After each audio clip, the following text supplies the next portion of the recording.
آج کے اس ویڈیو میں آپ صنعت تشبیہ کے بارے میں تفصیل سے سیکھیں گے۔ تشبیہ کے معنی ہیں باہمی مشابہت۔ جب کسی مشابہت کے باعث ایک چیز کو دوسری چیز سے مشابہ قرار دیا جائے تو اسے تشبیہ کہتے ہیں۔ مثال کے طور پر موتی کا ایک وصف چمک ہے۔ اگر کسی کے متعلق کہا جائے کہ اس کے دانت موتیوں جیسے ہیں تو یہ مطلب ہوا کہ ان میں موتیوں کا وہ وصف پایا جاتا ہے جسے چمک کہتے ہیں۔ جس چیز کو تشبیہ دی جائے اسے مشبہ اور جس چیز سے تشبیہ دی جائے اسے مشببہ کہتے ہیں۔ دونوں مل کر طرفین تشبیہ کہلاتے ہیں۔ جس وصف کی بنیاد پر تشبیہ دی جاتی ہے اسے وجہ شبہ یا وجہ تشبیہ کہتے ہیں۔ وہ الفاظ جن کا استعمال ایک چیز کو دوسری چیز کے ساتھ تشبیہ دینے میں کیا جاتا ہے انہیں ادوات تشبیہ یا حرف تشبیہ کہتے ہیں۔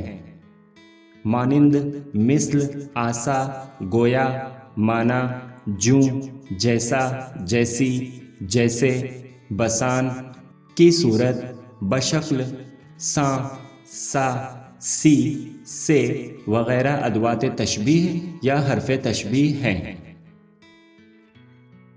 امتحان کے نقطہ نظر سے طلباء اس تعریف کو اور ایک مثال کو لکھیں گے۔ صنعت تشبیہ کی تعریف: جب شاعر اپنے کسی شعر میں کسی شے کو کسی دوسری چیز کے مشابہ بیان کرتا ہے تو اسے صنعت تشبیہ کہتے ہیں۔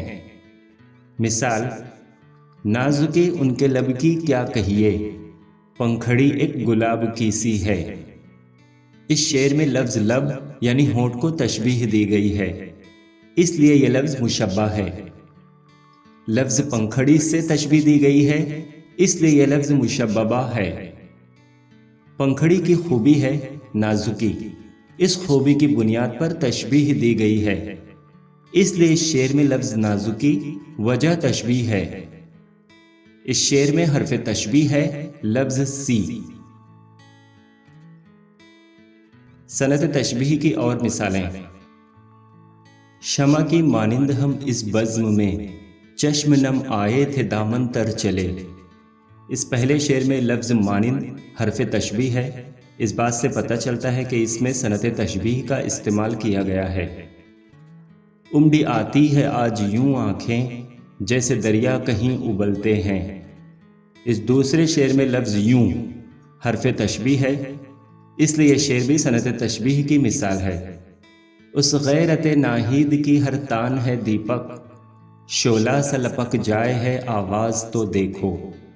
اس تیسرے شعر میں لفظ سا حرف تشبیہ ہے، اس لیے اس شعر میں بھی صنعت تشبیہ کا استعمال کیا گیا ہے۔